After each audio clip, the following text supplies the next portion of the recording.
I have a purpose. And if you think that's some sort of blessing, it's not. It means I have an obligation to see a very specific thing through. And with that obligation comes sacrifice. Everything in my life's falling apart, but I'm gonna figure it out. Do you need any help? I could help you.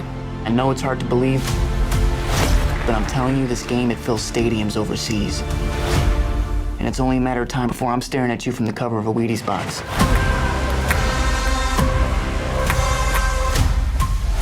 How's it going, guys? Welcome back to my channel and time for another episode of Luke's Reviews.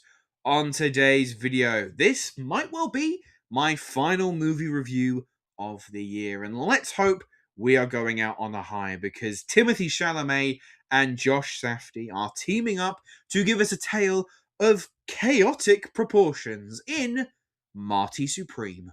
Young Marty Mauser is a man with his head so far into the clouds, the world below him is minuscule. Living in the 50s, Marty has one goal in mind: to become the greatest ping pong player in the world. Others may scoff at the prospect of Marty's dream, but to him, it is the single most important dream, and he will stop at nothing to achieve it. The unfortunate thing is that Marty is also a scoundrel and grifter, double-crossing whomever and plucking pennies wherever, no matter how shady it may get.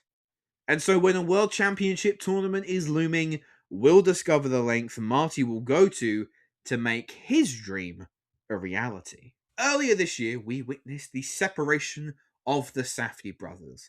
From a directorial perspective, I'm sure they are fine as actual brothers. We saw Benny Safdie direct the highly underseen and overlooked The Smashing Machine, which served as a fundamental change of pace that we are used to seeing from the Safdies. It was a slow, character-based, real, grounded, raw drama. That film was nothing like the madcap, chaotic, frenetic, kinetic energy that we're used to seeing from the Safdie brothers, especially in their previous films, Good Time and Uncut Gems. Clearly, now having seen Marty Supreme, that belongs to Josh Safdie. That is his wheelhouse. Whilst I won't go as far as to say that Marty Supreme is as nail-bitingly tense as, say, their previous film, Uncut Gems, Josh Safdie really has done a wonder with this film, Marty Supreme. It comfortably fits into that anxiety cinema category, and an excellent one at that too. The film begins reasonably conventionally, or as conventional as a Josh Safdie film can, as it's a bit of a rags to riches sports story. He's the underdog. He's stuck working at a shoe shop, but he's pining to become the premier ping pong player of the world. He is completely unafraid to cut corners and step over whomever he needs to just to get his own way. And when he does manage to compete in this tournament that he's been trying to get into, that is when his life completely unravels. It is here where Josh Safdie leaves the boundaries of that safe, slightly conventional sports movie that we've spent the past half an hour watching, and we enter full guns blazing into the unbridled chaos in that quintessential Safdie way. Chaos reigns, and we as an audience are unable to look away at the unbridled chaos that unfolds. It may initially seem like an unfocused plot that goes off on wild tangents without any rhyme or reason, but the thing is, Safdie, he's in full control here. He writes and directs the film. That script may appear messy, and I'll be honest, at points it is, but it's deliberately so. All of these side stories, bonus missions, and even stuff that might appear as nothing more than filler do get conclusions. They do feed into the larger story, into Marty's quest for success.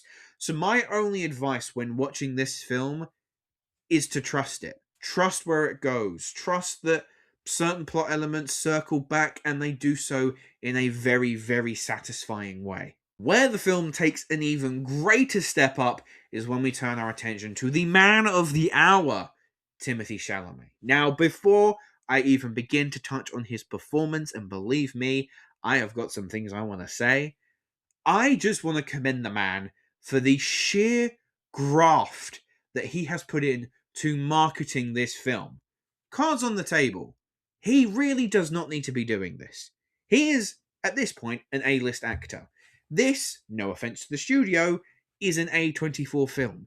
It's a big studio, but it's not like it's one of the classic five.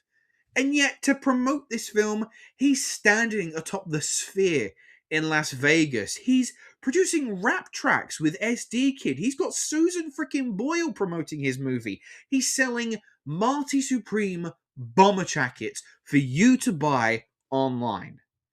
That shit doesn't happen for like most mainstream Hollywood blockbusters, let alone what is kind of just a slightly more expensive indie movie. And it all goes to show just how passionate Chalamet is about this film and about this character, and that passion exudes tenfold on the screen. My, oh my, truly, this is a remarkable performance from Timothée Chalamet. I don't use this phrase often. It's generationally good. If he were to win an Oscar ever in his lifetime, it'd probably be for this. There is a lot of himself in the character of Marty.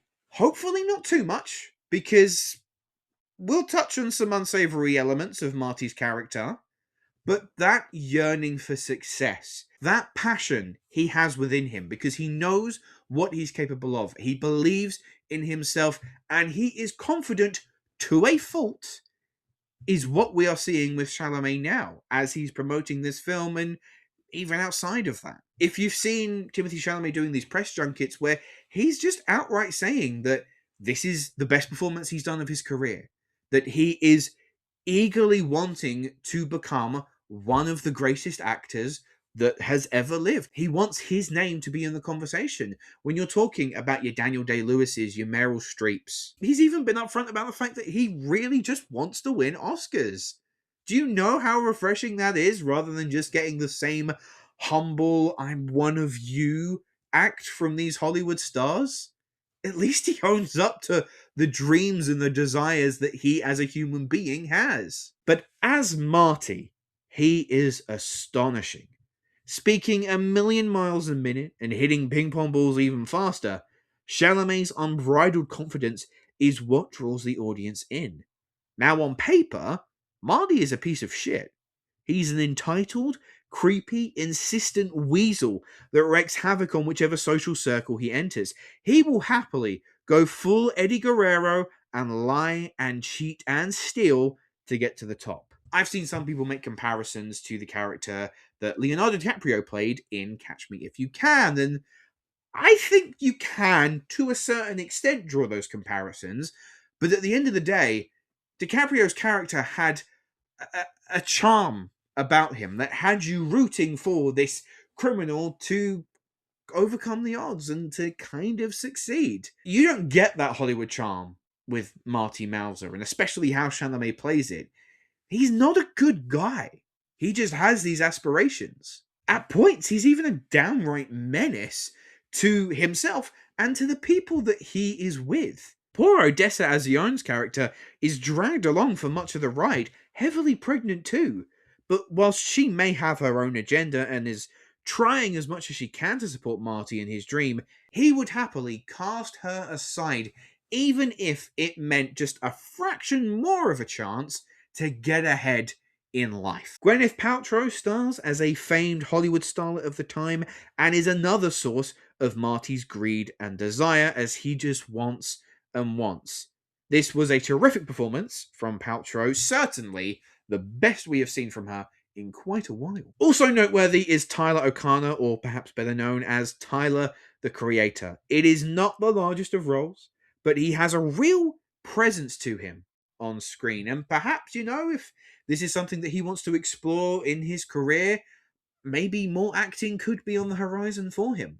I also want to shout out the composer Daniel Lobertin. The score for Marty Supreme, along with the editing, is what gives this film such energy. This is a 2.5-hour movie, and you rarely ever feel the length. That's what she said! But that is because the score provides such electric momentum that keeps the film moving. But out of everything that I have discussed thus far, the chaos, the performances, the overarching theme that Marty Supreme is really tackling here is the analysis of a dream, of a goal, of an aspiration. From Marty's perspective, this is the only thing that matters. It is the one thing in his life that he prioritizes above all else and will dedicate said life to achieving it, because it is that sense of hope that gets him out of bed in the morning. However, you could look at this from an outsider perspective and ask the question, are dreams somewhat futile? Let's say, for instance, you complete said dream. What's next? What else do you have then to move on to? And is it worth traipsing all over the life and prospects of not just yourself, but of countless other people just for you to reach this goal, to say that you did it? What comes next? Now, Marty Supreme kind of presents an answer about all of this, and it's an answer that I greatly respect. Much like when I saw one battle after another, I was riding a high, but not quite the same high as many other critics who have called both of these films generational classics. For Marty Supreme, maybe, after a couple of rewatches, I'll be there. But the overall snidey nature of Marty's character gave me perhaps too many unpleasant moments to fully champion him by the climax of the film. Nevertheless, the filmmaking on display is magnificent. The two Safdies may have displayed two vastly different types of movies in the past few months, but they have also proved that they have the source to work on their own. As for Timothée Chalamet, I'm almost certain this is his year for Oscar's glory. It's a legendary performance for what is sure to be a legendary actor. So, I'm going to give Marty Supreme an 8 out of 10. Anyway, guys, those were my thoughts on Marty Supreme. Let me know, have you had a chance to see the film yet? What did you think? Leave your thoughts in the comments below. And my question to you, who would you say is the most despicable good guy in a movie? Someone that is quite clearly positioned as the hero, but is just too despicable for you to properly root for. But that's all the time we have for today. Thank you very much for watching. As I mentioned at the start of this review, this is probably going to be my last movie review of 2025. But fret not, because as the year draws to a close now, we are obviously going to turn our attention to the year that was 2025 in review. I will be bringing you my best movies of 2025, the most anticipated movies of 2026, and the thing that I look forward to making every single year, which is my celebration of the year that was 2025 in film. So please keep an eye on my channel for all of those goodies to come, and I will see you in the next video. Hello, thank you so much for watching. I hope you enjoyed the video. If you have, make sure to click that like button, and if you aren't already, click that subscribe button too.